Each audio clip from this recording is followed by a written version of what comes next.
अतुल बोरा जी, Shri Kaushik Rai ji, Krishnendra Paul जी, गृह सचिव गोविंद मोहन जी, तपन डेका जी, सांसद परिमल शुक्ल वैद्य जी, राज्यसभा के सांसद कणाद पुरकायस्थ जी, सचिव सीमा प्रबंधन राजेंद्र कुमार जी, कृपानाथ मल्ला जी, डॉक्टर रवि कोटा, मुख्य सचिव असम सरकार, प्रवीण कुमार, निर्देशक बीएसएफ, महानिर्देशक बीएसएफ, और आज इस पवित्र भूमि पर आए हुए हजारों की संख्या में आए हुए बराक वैली के मेरे प्यारे भाइयों बहनों को मेरा नमस्कार, राम राम। भाइयों बहनों, आज एक प्रकार से वाइब्रेंट विलेज 2 की शुरुआत हो रही है और वाइब्रेंट विलेज 2 के माध्यम से हमारे सीमांत गांव के अंदर भारत के सभी गांव जितनी ही सुविधा करने का प्रयास और शुरुआत हमारे नरेंद्र मोदी जी ने किया है।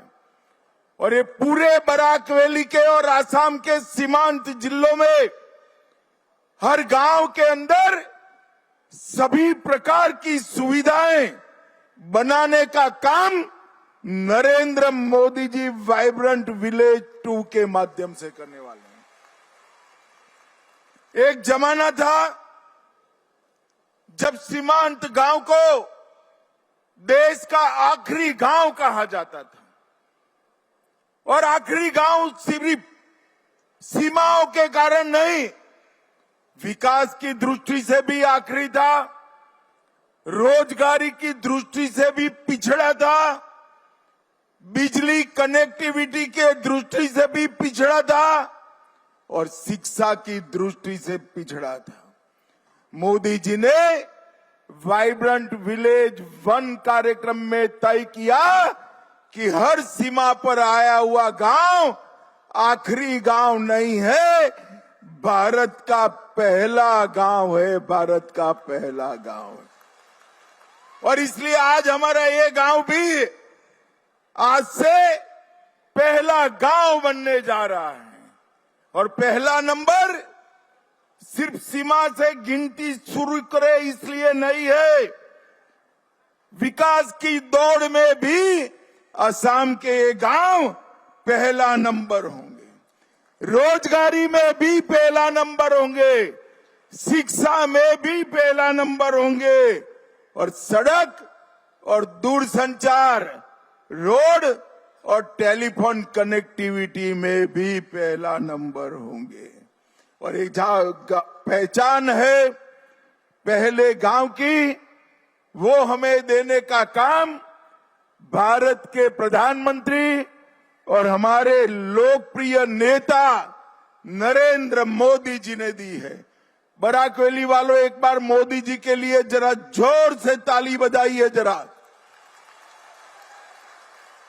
ये वाइब्रेंट विलेज 2 में 6,900 करोड़ रुपए के खर्च से 334 ब्लॉक और 1954 गांव 17 राज्यों के, जिसमें 9 जिले, 26 ब्लॉक और 140 गांव असम के कवर होने वाले हैं।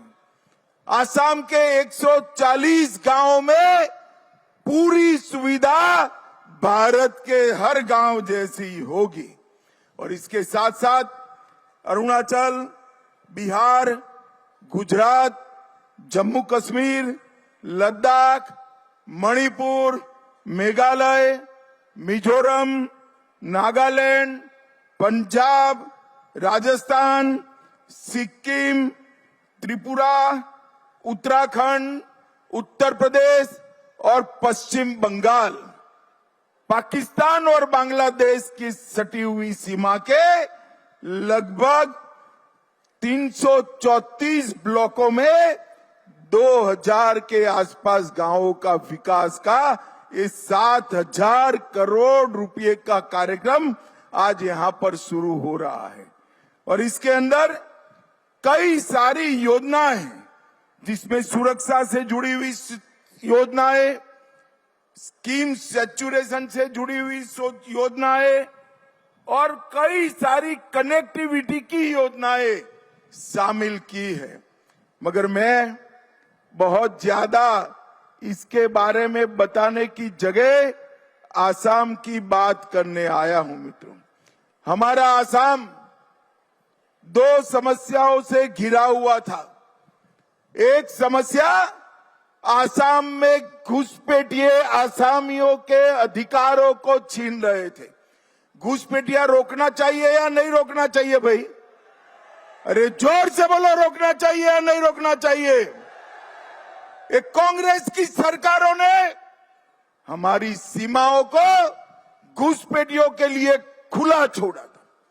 घुसपैठिए आसाम में घुसते गए, आसाम के युवा की रोजगारी, गरीब का अनाज और गांव की भूमि छीनकर यहां पर जनसांख्यिकी परिवर्तन करने का प्रयास चला। मगर आसाम की जनता ने 10 साल पहले भारतीय जनता पार्टी की सरकार बनाने की शुरुआत की और हमने सबसे पहले 5 साल में काम किया, घुसपैठ को रोकने का काम किया, और दूसरे 5 साल में हमारे हेमंत विश्व शर्मा ने घुसपैठियों की कब्जाई हुई लाखों बीघा जमीन को खाली कराकर घुसपैठियों को हटाने का काम। अब तीसरी बार चुनाव आ रहा है। एक बार यहां पर भारतीय जनता पार्टी की सरकार बनाइए, मैं आपको वादा कर जाता हूं, कांग्रेस के शासन में घुसे हुए एक घुसपैठिए को चुन चुन कर वापिस भेजने का काम हम करेंगे। कांग्रेस ने सालों तक शासन किया, मगर आसाम के विकास के लिए कुछ नहीं किया। हमने 10 साल के अंदर कांग्रेस ने जो 50 वर्ष में नहीं किया, वो हमने 10 साल में किया। डॉक्टर हेमंत शर्मा यहां बैठे हैं। विगत 5 साल में प्रतिदिन आसाम में 14 किलोमीटर रोड बना है, 14 किलोमीटर। और भाइयों बहनों, 14 किलोमीटर देश में सबसे ज्यादा रोड बनाने वाला हमारा राज्य आसाम बना है। 24,000 किलोमीटर से ज्यादा सड़कों को अपग्रेड किया गया। लगभग सैकड़ों हजारों पुल बनाए और बड़े बड़े 4 नए ब्रिज। ये 10 साल में भारतीय जनता पार्टी की डबल इंजन की सरकार ने आसाम की जनता को दिए। जब आपने कमल फूल की सरकार चुनी, तब यहां पर मल्टी डायमेंशनल पॉवर्टी, गरीबी यहां पर 37%, 37% थी और 2023 में 37% से घटकर 14% करने का काम हमारी आसाम की सरकार ने किया है। भाइयों बहनों, 2013-14 में आसाम की प्रति व्यक्ति आय 49,000 रुपया थी और 24-25 में 3 गुना बढ़कर 1,54,000 रुपया हो गई। अभी आने से पहले मैं लखपति दीदियों को मिलकर आया, बड़े गर्व के साथ कह रही थी कि साहब मैं लखपति दीदी हूं, मेरे साथ 25 महिलाएं काम कर रही हैं। ये आत्मविश्वास जो आसाम की जनता में आया है, इस सुशासन के कारण आया है, शांति के कारण आया है। मित्रों, आसाम की सरकार ने घुसपैठ को रोका है। यहां पर बम धमाके, बंदूक, आतंकवाद, उसको भी समाप्त करने का काम किया है। और बराक वैली वालों, हमने एक कार्यक्रम ऑलरेडी शुरू कर दिया है। अगले 5 साल में हम आसाम को बाढ़ मुक्त बनाने का काम करने वाले हैं। बाढ़ मुक्त। ब्रह्मपुत्र का पानी जो विनाश विखेरता है, उसकी जगह ब्रह्मपुत्र का पानी हमारे किसानों के खेत में जाएगा और बड़े बड़े तालाबों में पर्यटन का काम भी बढ़ाएगा। मित्रों, ये योजना कुछ दिन पहले ही मैंने उद्घाटित की है और 5 साल में बड़ी बड़ी झीलों से हम आसाम को भर देने वाले हैं। भाइयों बहनों, कांग्रेस के शासन में ये कुछ नहीं हुआ था। आज हेमंत बिस्वा शर्मा के नेतृत्व में आसाम पूरे नॉर्थ ईस्ट का हेल्थ का हब बन चुका है। आसाम के अंदर 27,000 करोड़ का सेमीकंडक्टर का प्लांट आया है। बराक वैली वालों, सिर्फ 27,000 करोड़ का प्लांट नहीं, ढेर सारी इंडस्ट्री आज आसाम आ रही है। देखते देखते हमारा आसाम विकसित राज्य बन जाएगा। मित्रों, कांग्रेस वाले विकास की बात करते हैं। मैं आपको बताने आया हूं, 2004 से 14 में कांग्रेस ने आसाम के विकास के लिए सिर्फ 1,28,000 करोड़ रुपया दिया था। जोर से बोलो, कितना दिया था? जरा जोर से बोलो। 1,28,000 करोड़। कितना? और नरेंद्र मोदी जी ने 10 साल में 15 लाख करोड़ रुपया आसाम के विकास के लिए भेजा है। ये बोगीबील का ब्रिज और कई सारी ऐसी बड़ी बड़ी रचनाएं आसाम के अंदर हुई है। 30,000 करोड़ रुपया रेलवे के विकास के, सड़क के विकास के लिए, 95,000 करोड़ रेलवे के लिए, 10,000 करोड़ एयरपोर्ट के लिए देने का काम नरेंद्र मोदी जी ने किया है। और मित्रों, आसाम के विकास के लिए एक ल्यूकरेटिव इंडस्ट्रियल पॉलिसी भी लेकर हम आए हैं। आने वाले दिनों में अपना आसाम विकसित राज्यों की श्रेणी में शामिल हो जाएगा और ये वाइब्रेंट विलेज 2 कार्यक्रम वो उसका महत्वपूर्ण अंग है। सीमा पर आया हुआ हरेक गांव, देश के बीचों बीच बसे गांव जितना भी विकसित हो, ये हमारा लक्ष्य है।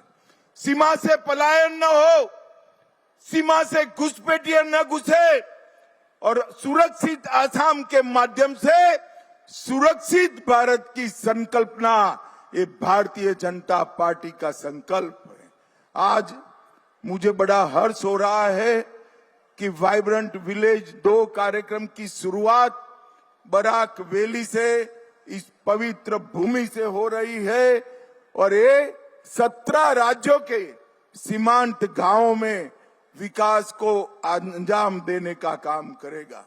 मैं फिर से एक बार इस विशाल जनसभा के माध्यम से आप सभी को अपील करने आया हूं।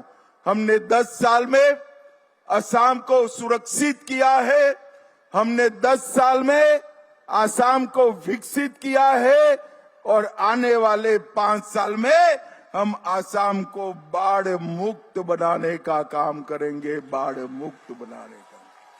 भाइयों बहनों, अप्रैल में चुनाव आएगा। भाजपा फिर से एक बार सरकार बनाने जा रही है। मुझे बताओ, आप सभी लोग कमल के निशान पर बटन दबाएंगे क्या? अरे जोर से बोलो, दबाएंगे? भाजपा को वोट देंगे? हेमंत बिस्वा शर्मा और नरेंद्र मोदी के हाथ मजबूत करेंगे? भाजपा सरकार बनाएंगे? बराक घाटी को बाढ़ मुक्त बनाएंगे, बराक घाटी को घुसपैठ मुक्त बनाएंगे। तो मेरे साथ दोनों हाथ उठाइए, जरा उठाइए दोनों हाथ, सभी लोग उठाएं। भाजपा सरकार बनाने के संकल्प की मुट्ठी बींचे और प्रचंड आवाज से बोलिए, भारत माता की वंदे वंदे वंदे। आप सभी का बहुत बहुत धन्यवाद।